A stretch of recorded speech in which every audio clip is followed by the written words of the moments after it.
Hey everybody, I am trying out this video. I'm doing a webcam and I've never tried it with the Screencast-O-Matic program. So I don't know, it looks a little fuzzy to me when I'm looking in here, but I'm Meg. Hi.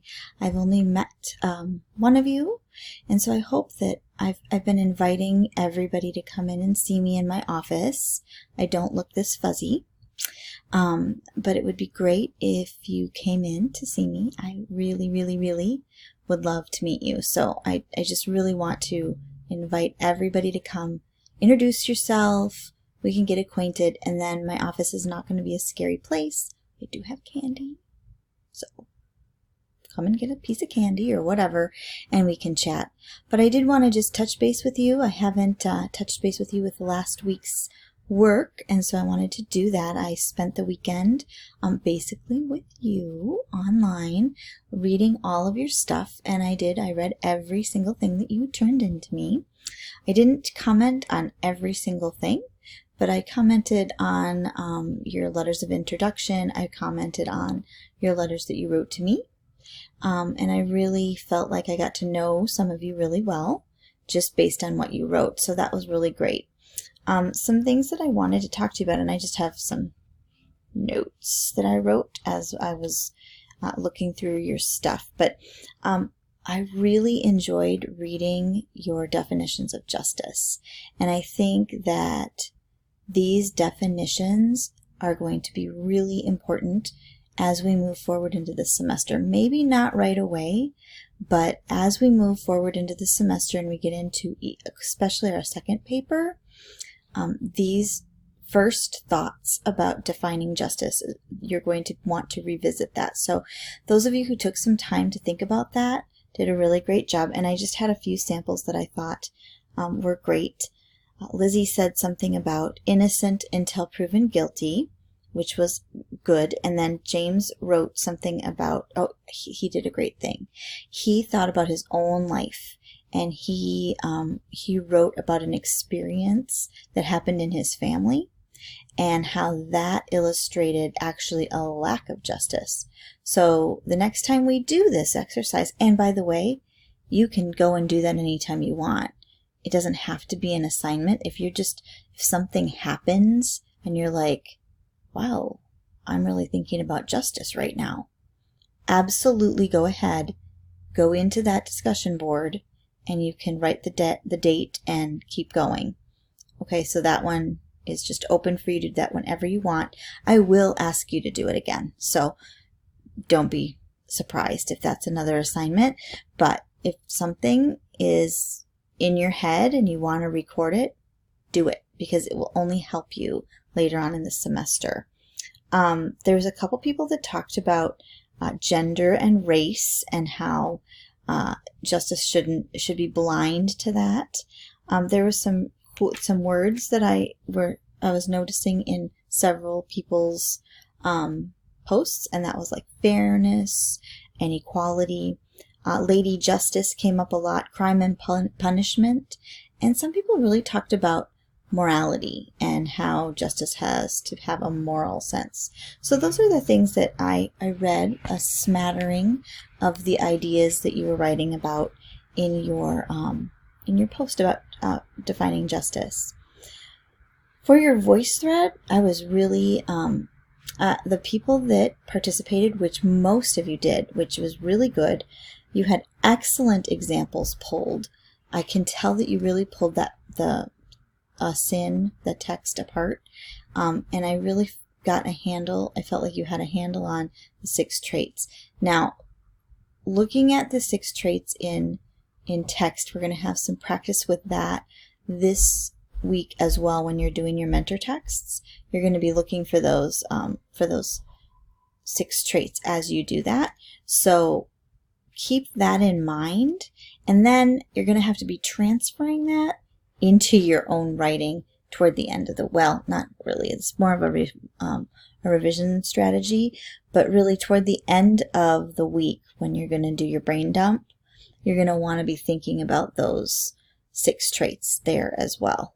And I can't see without these, so here we go again. And if you haven't checked out the VoiceThread from last week, you should go back and look at what your classmates did, because they did a fantastic job. So the coming of age post, that was another 7-minute writing. Some themes that came out of that were it was some experience that you had was hard or scary, or how you felt like you were on your own without your parents, and that made you feel like that was the coming of age. It involved a little bit of risk and a lot of responsibility and independence. So those were kind of the themes of that post that most of you did. So I thought that was really great. Some of you had some really great seed ideas for your personal narrative in that coming of age story. So that was good too. Let's see. Serial. There was something I wanted to remind you about with Serial, is that this is a podcast. And I'm not sure if you're just like writing, that you're reading the podcast, because you do have a transcript. So you are reading along, but don't forget to be listening to the podcast, because it's a podcast. So I want you to hear Sarah Koenig's voice, and I want you to interact with that in your head. Yes, you should have your transcript out. Yes, you should be taking notes. Yes, you should be asking questions. All of that, for sure. But I had a lot of people saying, when I read the book, and I was like, does that mean that they're not listening to the podcast? Because you should be listening to the podcast. So make sure, I have the links posted in content. The link is there. It takes you right to the website. You can listen right from the website. So, and then if you have it on your phone, you can go into Apple, to the iTunes thing, and it's in there. You can search it. I'm sure that it's in all kinds of different places where you can get podcasts. I haven't looked, but, I'm sure. Shudder, I'm not going to remember right now, but all of those places where podcasts are, you can find it. But it does have its own website. So that's what I'm linking. So listen to it, okay? I really liked what JD did. At the end of her post, she wrote, let me know if you agree and why you agree or disagree, right? And so she's trying to engage in a conversation in the discussion board, which is what the discussion board is for. We don't have a classroom. We can't have a whole group experience together. And I will tell you, in a face-to-face class, when we come together and we talk about Serial, it's very lively. People are talking and agreeing and disagreeing, and everybody has their own points, and it's very exciting. And it's really hard to translate that onto a discussion board. So I really appreciated that question at the end. And a lot of you did that very thing on the discussion board for your letter of introduction. You had something that you were asking everybody to respond to. And that really works. So if you can think of a way, something that you can ask at the end of a discussion board, so that we can all answer that and respond to your thinking, that would be fantastic, because I like to see that conversation. And don't forget, when you have people replying to your post, you need to talk back, right? If somebody came in and said something to me and I just ignored them, that's rude, right? If they came in and said, hey, Meg, I think that dinner tonight was fantastic, that you cooked this delicious dinner.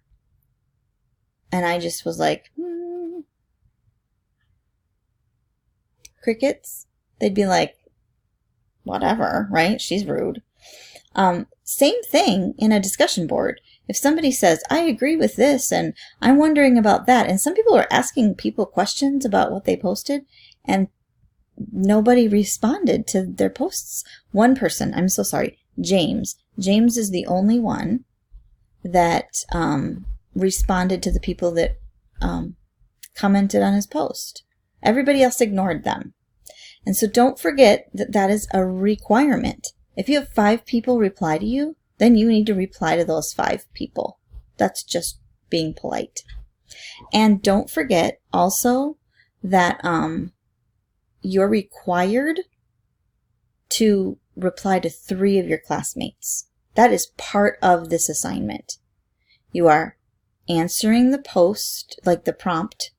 Answer all the parts of the prompt. That's your first job. Be complete. It needs to be thoughtful, and it has to, illustrate your thinking about that post, about the episode. And then you need to go and reply to 3 people. That is your requirement. And that is how you're graded. So I'm doing 10 points are you answering everything? Is it complete?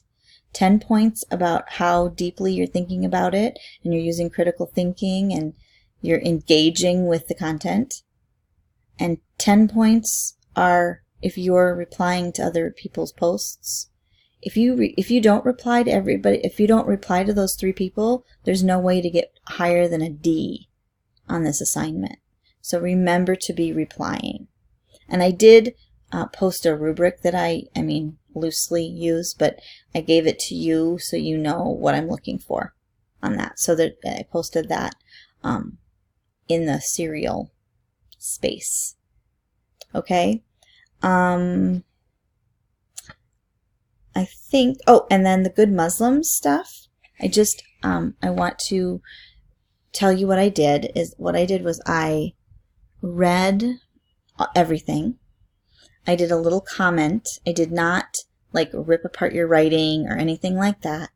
And I also didn't give you really that many directions on what I was looking for in this paper, but I did give you a resource. And the resource was the Hungry Minds blog post, How to Write a Reflection Paper. If you are unsure how to write a reflection and how to talk about your new learning and what you think about what happened, you need to go and look at that blog post. And there are videos in there, and there are a whole bunch of different things that you can look at so you can understand what reflective writing is. That's a great idea. Okay. Also, I am expecting all papers to be MLA formatted. Now, I know that we haven't gone over it, and I'm not going to go over it in any really systematic way.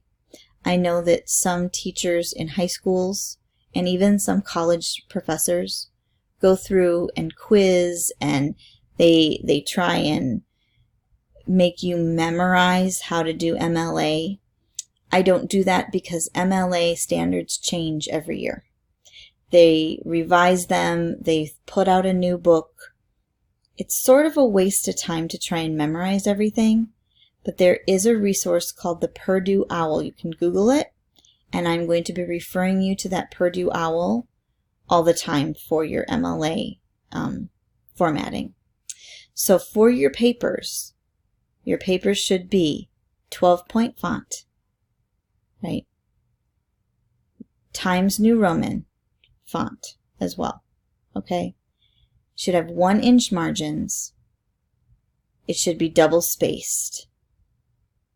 And then you can go to that website and get all the particulars. And we will be going deeply into MLA formatting. That's part of our curriculum for freshman comp, is to be able to cite sources well. And so you will be doing that this semester, and you will be using the Purdue OWL as your guide. So I just wanted to say that. I did go through, and it was a completion project. So you wrote your paper. Everybody that turned in a paper, as long as it was discussing the article and what was in the article and serial and what was in serial, and you followed those directions, you got 100%, 10 out of 10. I then also graded you at the end. So if you look at the comments online, I said that this is a completion exercise. If I was grading your paper, this paper would earn, 7 out of 10 or 10 out of 10 or 8 out of 10, whatever. That's what I did. So you can take a look at how I would have graded that. All right. Okay. I think those are all the things that I really wanted to tell you. I'm really excited